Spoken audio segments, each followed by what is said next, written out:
Hey guys, I know I promised to make like an anniversary video of me getting discharged from Utah State Hospital on October 16th, and that's when I was officially discharged from Utah State Hospital on October 16th to 2015. But I kind of felt like not making that because like making YouTube videos is like exhausting, especially about this controversial topic that makes me depressed.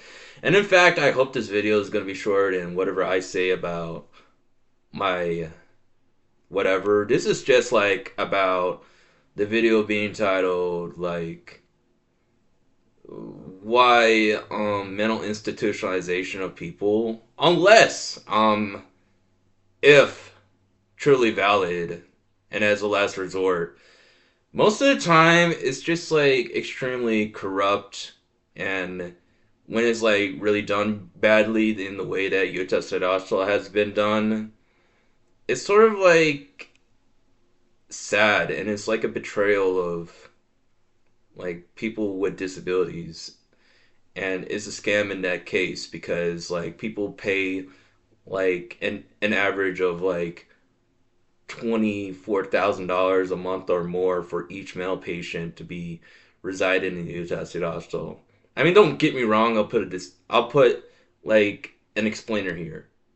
If Utah State Hospital were to get fixed someday, and I hope they do fix and have a good human rights reform and a good watchdog and independent investigation of any abuse cases, then I do hope it does be fixed. I'm not saying to shut down the whole place without a solution.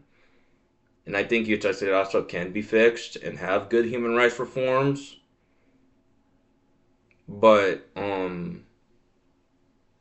like for a place that costs like 24,000 or more dollars a month for one patient and more, such as hundreds of different patients each, costing like nearly hundreds of millions of dollars for a whole place to function, or even $1 billion in that case, because like all that extra funding come from the federal government and stuff. Um, it's like, um, it's sort of like mixed. Like some people like it, but I think most of us don't like being institutionalized in a mental hospital because you get the idea. It's like a no-brainer. It's like no freedom, and you get alienated, or you feel like it's sort of like isolating and stuff. And here's like my 10th anniversary thoughts about looking back at that I'm remembering that it could have been better. It could have been better. And I think like all of the staff that was involved with Boys Youth and all adolescent units in Utah State also, I think they should have known better to work harder beyond above and beyond, because if they really did it for the paycheck, that's fine. They gotta feed themselves, but they gotta also add love into it. Like it doesn't hurt to treat disabled people and all the other people equally, and just settle the job with love. And just know that like every mental patient has problems, and we do have anger problems. And don't get me wrong, some of us were wrong with the violent type of thing here, or acting out in a way that is sort of like counterproductive, like anger outbursts with physical beating the wall or getting pissed off. But I just think like the bullying and the lack of respect from psych techs is a betrayal. That like the bullying and the emotional abuse and all that, and just like I almost got force fed when I went on hunger strike in my first few weeks in Utah State Hospital, because I was homesick and I was sort of like lost and confused and scared about it. That I had the worst and most unstable mental health care plan in my life. And I thought I was like in a boot camp that's sort of like you don't have to like be outdoors and running in mud like a soldier, but I felt like I was in a stupid mixture between a boot camp and a mental facility. It's like a mental facility on paper, but it's just sort of like too much discipline and too much ordering me around like an animal. It feels like a boot camp, in my opinion.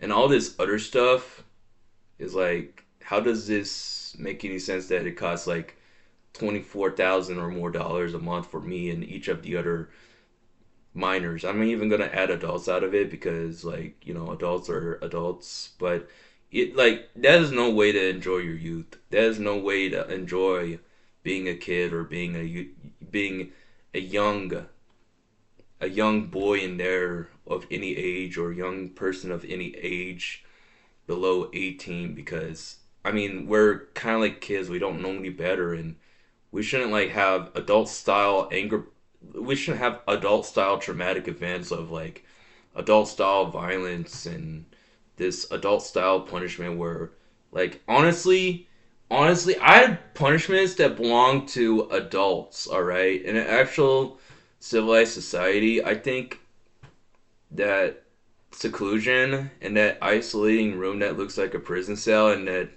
made me felt like okay, there were even some prison cells that were pretty straightforward and it looks like it's pretty straightforward. It's like I did something bad and I really should feel sorry, but it kind of made me felt like the seclusion room, and you test it out. So you ask anybody that is familiar with that, that is not a room for a human being unless if they are a criminal, and I'm not a criminal, and I'm not like there as a freaking delinquent. Okay, this is not boot camp, bro. But I think like seclusion room is not a room for like a young person under the age of 18 to be punished. All right, there's got to be like youth friendly punishments because being in a seclusion room in a way that looks like a boring old gray steel door with a window and white walls and being like this chemical injection in my butt for no reason because I was sad and crying on the bed, and it's still this two security guards still put a chemical injection in my butt ordered by Nan, and she sexually harassed me before when I was there in the attested hostel. Looking at that all that now, I mean like discipline okay, but I had problems there and legitimate abuses there that I mean, even if it's punishment, why sexual harassment? That's not punishment. It's just like the nurse saying whatever they want. And also, like seclusion room, looking at that right now, that is totally like out of line. Even if I was angry and there's no way to control me, there should have been more classier and more elegant and more passive ways that, you know, getting the point across that my anger does not get me anywhere.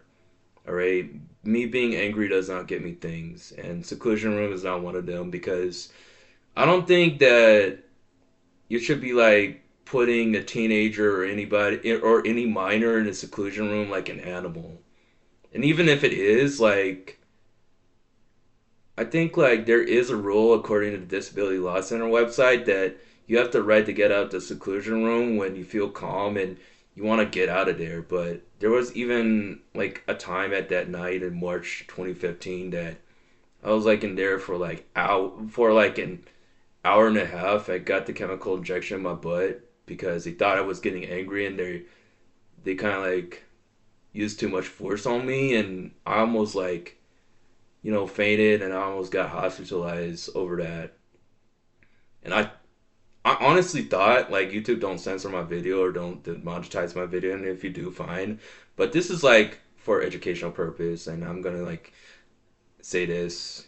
I thought I would have died. People, the whole entire adolescent unit rushed all the nurses to me when I fainted because I was dehydrated, and that chemical injection was so heavy on its dosage. And even if that's a punishment for my anger or whatever, because the place got me more angrier and angrier than I was sort of like, okay, I had anger problems and all that stuff with all this stress and stuff. I think like punishing me for my anger and just like escalating the situation in my seclusion room and stuff, that punishment doesn't even belong to most adults. And like let alone that punishment does not belong to kids, teenagers, and let alone normal human beings unless if they're criminals. And I'm being conservative. I mean, that punishment deserves nobody going through that. You know, that's torture. I mean, no, really, that's torture. Because, like, I'm a minor. I was 17 years old. And I did not have the emotional maturity to kind of, like, comprehend that being angry does not get me anything. It does not get me anywhere in life. And acting out in my anger outbursts and just punching the walls did not get me anywhere in life. And it won't get me anything.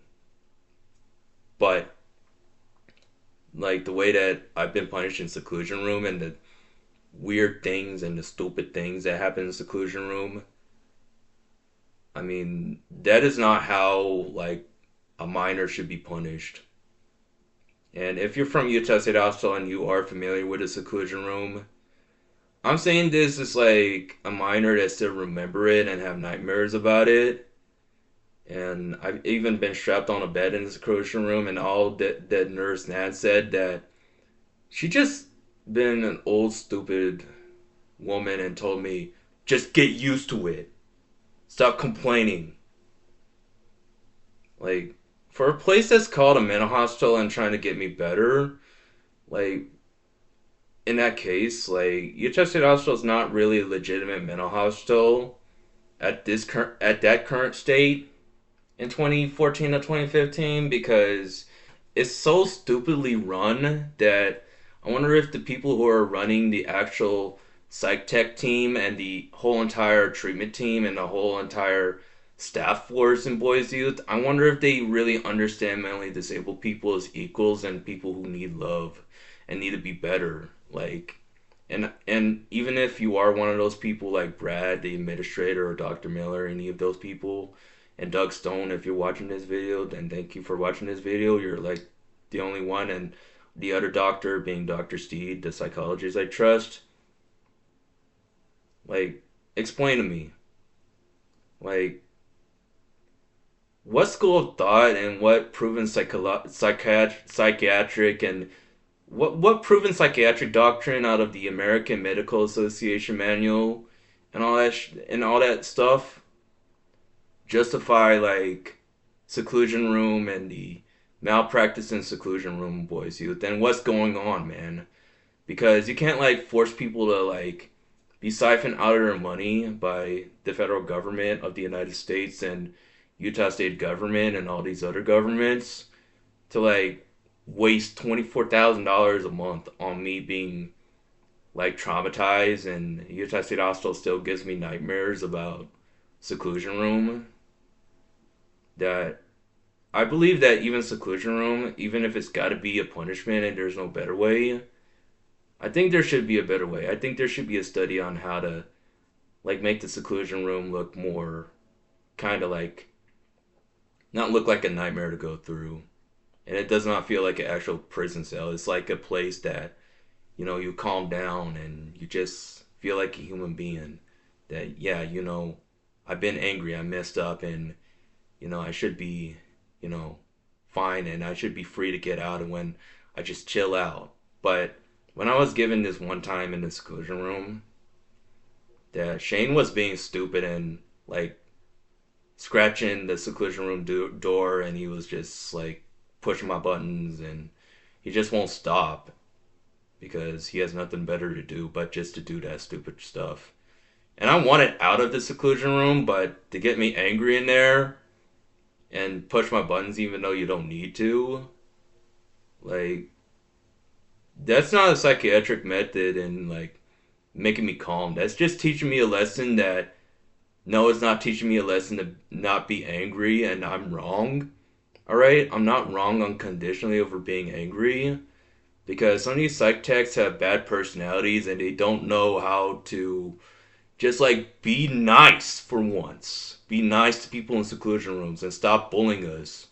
Alright? Because the last thing I want to worry about in a seclusion room is a freaking bully and getting on my nerves.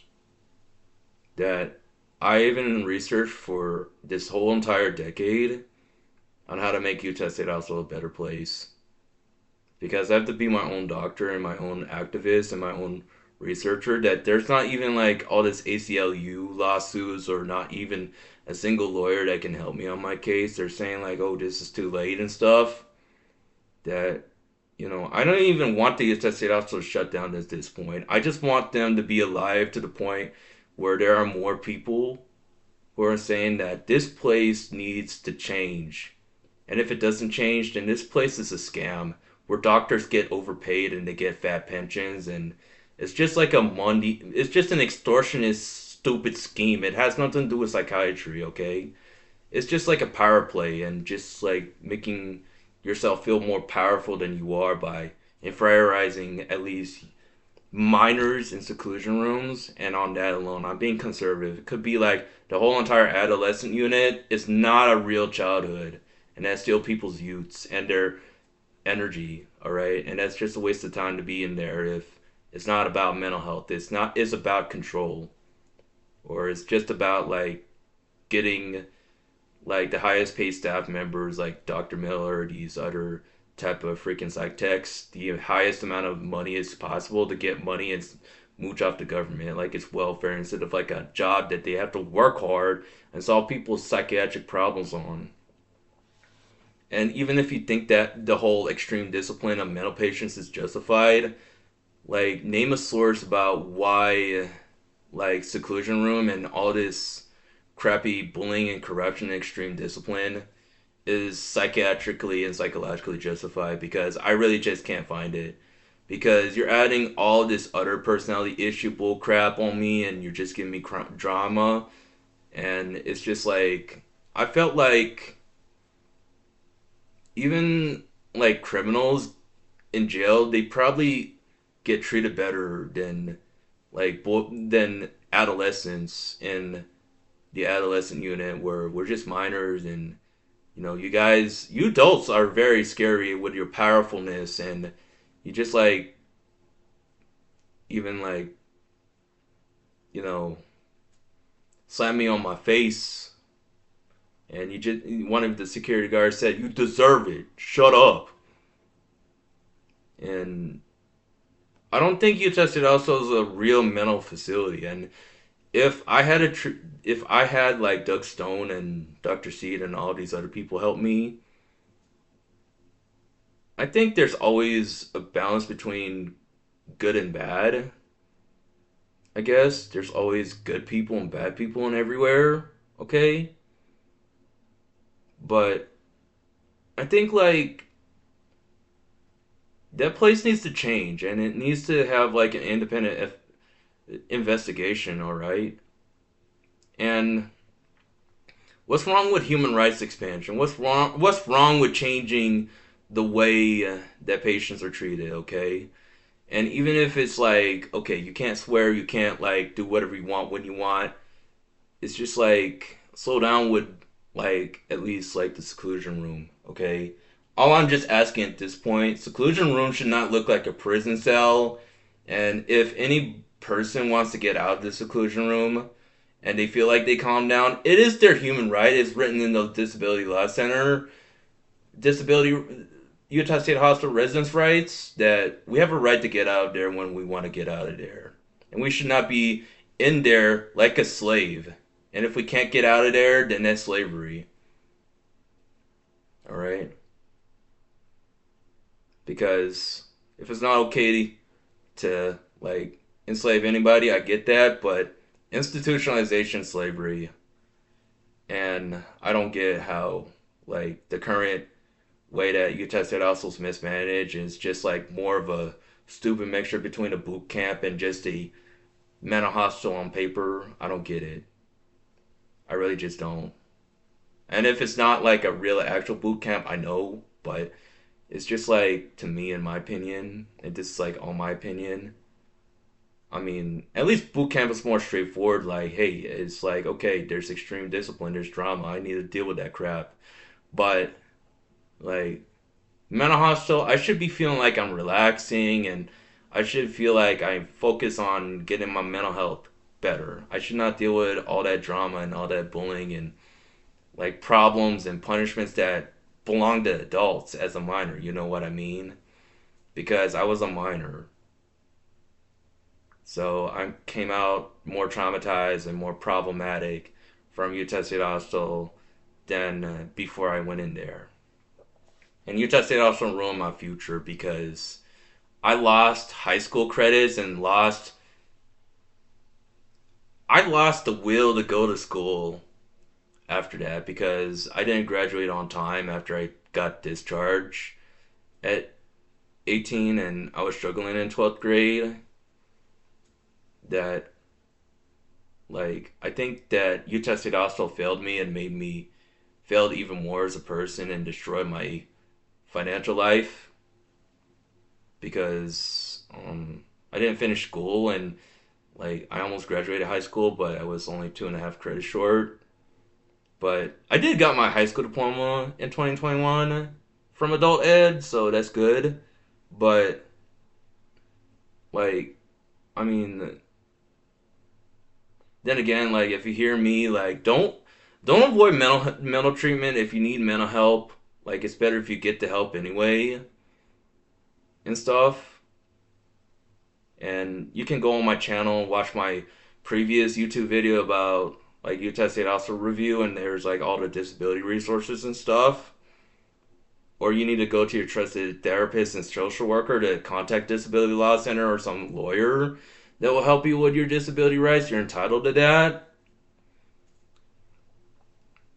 If you're in a mental hospital, I'm not scaring anybody from being in a mental hospital. And in fact, like, compared to somewhere that's even more crappier than Utah State Hospital, like Provo Canyon School or Turnabout Ranch, Utah State Hospital out of these three are the best ones for teenagers to go through. Don't get me wrong, like, going through seclusion is, like, there needs to be seclusion room reform for the adolescent unit at least, because seclusion room is sort of like a punishment that belonged to adults in my opinion, because, like, minors are just like, we're kind of like minors, we should be, like, treated more humanely and a little bit more specially than adults at that time, because we would lose our innocence and get even more traumatized and even more confused. Like,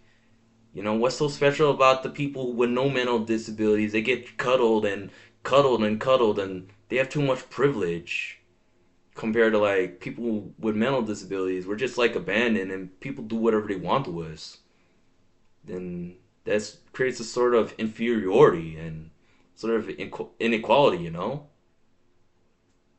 But in the end of the day, like, if any of you guys um want to know what are my words about institutionalization and why I think it's my life to sort of, like, get the word out there. I know that not that many people are going to care about, what goes on with Utah State Hospital residents or whatever the amount of institutionalization is. Like, I think, like, I think that if someone, like, anybody, I'm just gonna use minors for example because I'm trying to be conservative here. I'm not trying to act like I know everything about psychiatry. I don't really have a smart answer, but here's my, like, good answer about human rights. Minors are different. Like, minors need to have a life and better human rights. And I think that the psych techs and all these other staff who treated minors in the adolescent units with sexual harassment and any other type of abuse needs to be scrutinized. And that adolescent unit deserves more monitoring and more independent investigations because, like, minors are minors and they don't know how to protect themselves. All right? I'm not trying to, like, make anybody who work in Utah State Hospital feel bad, or if you work at Utah State Hospital and you're watching this video, I don't know who you are, and if you're a good Utah State Hospital psych tech or staff, then I apologize if I made it sound like all Utah State Hospital staff are, like, are bullies or you demonize. I'm just, like, telling this from like it is. Like some people want to like be in Utah State Hospital as a excuse to have power over people and do things that are outside of psychiatric care, and they just want to feel great and bully easy targets, you know. And no one shouldn't be like inferiorizing anybody because they're an inferior target or easy target, you know. And that needs to be like scrutinized because there can be plenty of people that Utah State Hospital hire and there's like better results, and there's plenty of people who could work hard in there and just show the love that people need to be better and have better mental health. I know they can. I know Utah can change Utah State Hospital. You know, I'm not trying to exaggerate because some people in the Google reviews thought I was lying or exaggerating. I don't mean to exaggerate, and I don't get anything out of it by exaggerating. All right. I mean, Utah State also can help. It just needs to change to help even more. It needs human rights reform. I'm even asking the bare minimums here. That seclusion room needs to change. It needs to be less abusive for minors. That's all I say that would have made Utah State Hospital, you know, a better and more humane place for me from my time of being abused in there in 2014 to 2015. And on top of this, if I actually was taken seriously and have more say in my treatment plan, just as long as it makes sense and it doesn't hurt anybody. So I think like everybody else in the adolescent unit needs a completely good say in their treatment plan instead of like being dominated like a slave over it. So that's all I have to say. Thank you for watching my video, and I hope you have a good day and a good year, and thanks.